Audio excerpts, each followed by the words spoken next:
Hey folks, how you doing? Ron Raymond here from the Raymond Report with your NBA playoff previews and predictions for a Monday, a manic Monday, June 7th. Hope you're having yourself a good start to your day. As always, don't forget, subscribe to our channel by tapping that notification bell in the top right-hand corner, or hit the subscribe button below this video if you are watching us on a mobile device. Today's podcast brought to you by bballpicks.com. Anybody can play, anybody can join, and right now you want to follow the top scorers right here at bballpicks.com. And there's my guy, Chris Fatty Kalaja. 809, and you want to follow Fatty here just by going to the website. And then you got Mark Nation at 787, and Mike Anthony. Mike Anthony's been good at all these sports. He's been good at baseball, hockey, and look at that, in basketball. He's in third place right now at 783. And folks, you want to follow these pickers each and every day right here at bballpicks.com. Go to top scorers, and then click the follow my links, and you want to follow their selections each and every day at bballpicks.com. All right. Tough game yesterday for the Sixers,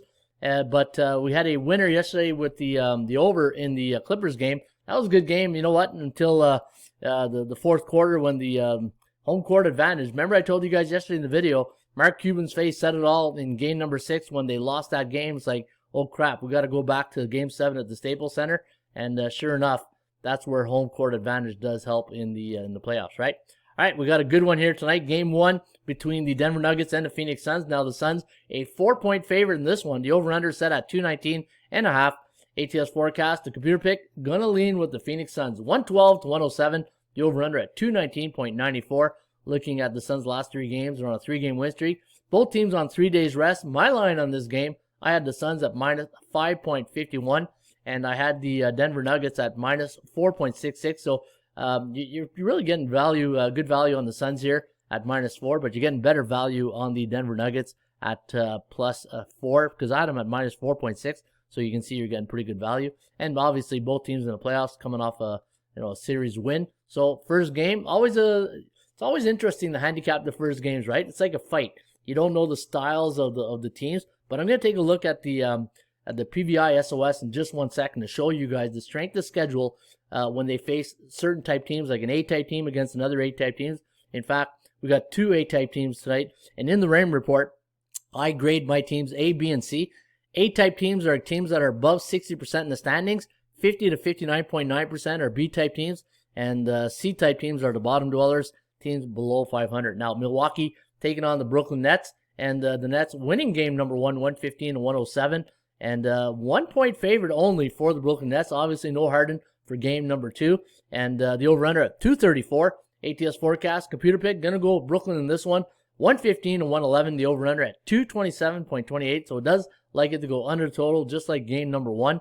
The chance of covering the spread does favor the Bucks at 44%, and both teams on 1 day's rest.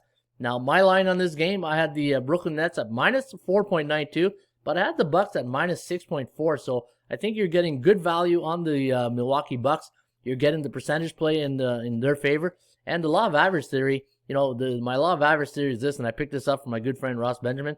You want to play in a team that lost against the spread in the last game versus a team that won against the spread, and that favors the Milwaukee Bucks. Now, let's go to that PVI SOS I was telling you about. I'm going to go to the premium tip sheets here, and we'll go to the first game between Denver and the Phoenix Suns. Yep, there we go. Just going to load up this page right now, and we're going to scroll right down to the middle. And look at this. Wow. So this is what I want. I thought I saw this earlier, and I wanted to bring this to your attention. When the Phoenix Suns are at home against a team above 60% or higher in the standings this year, 8-1 straight up, 7-1-1 against the number, 6-3 to the over, and for Phoenix at home, 29-11. But don't want to burst the bubble here, but Denver's played well in Phoenix. Look at this. In their last 10 trips to Phoenix, 9-1 straight up, 7-2-1 against the number, 8-2 to the over. So the over might be worth a look here for game number 1. You got 2 teams that can really put some points up, right? Let's take a look at that Milwaukee-Brooklyn and see if we can find any advantage in the PVI SOS. And let's look straight down here. Nothing really, except for maybe the over again, right? For the Brooklyn Nets at home against an A-type team, 7-2 straight up, 6-3-0 against the point spread, 7-2-0 to the over. And we all know Milwaukee's played a lot of overs this year, right? But a lot of those games over were at home. 25-12-1 at home. And for the Brooklyn Nets, 44-33-1 to the over. But again, very balanced home and away. They had more games go over on the road, so a bit of a Jekyll and Hyde syndrome when you look at both these stats. And Milwaukee in their last 10 trips to Brooklyn, they are 8-2 straight up, 7-3 against the point spread, 5-5. So again, really tough handicapping here. And the way I talk about all the time in sports handicapping, perception versus reality, right? What's the perception that is out there right now from the betting public? It's like, they didn't look good in game number 1, right? But that's one game. This is the second game. If you follow the fundamentals of my rain report, and that's value, the percentage play, and performance cycles, there's value with the Bucks. The percentage play is in your favor. And I think the perception is that Brooklyn might, well, the thing is, too, also, with the perception of Harden in the lineup, but the one thing with Brooklyn, next man up, right? These guys can, they're loaded. They're stacked. The Brooklyn Nets are stacked, but I do like the Milwaukee Bucks here tonight, even though the number here is not as good as Phoenix. But I think with Milwaukee's track record in Brooklyn, I think you do have a shot here with the Milwaukee Bucks +1. All right, there you have it. That's my rain report, again, for a Monday, Manic Monday, June 7th. Folks, hope you have yourself a great rest of your day. Don't forget, if you do enjoy the video, please hit that like button and subscribe to our channel by tapping that notification bell in the top right-hand corner. Cheers.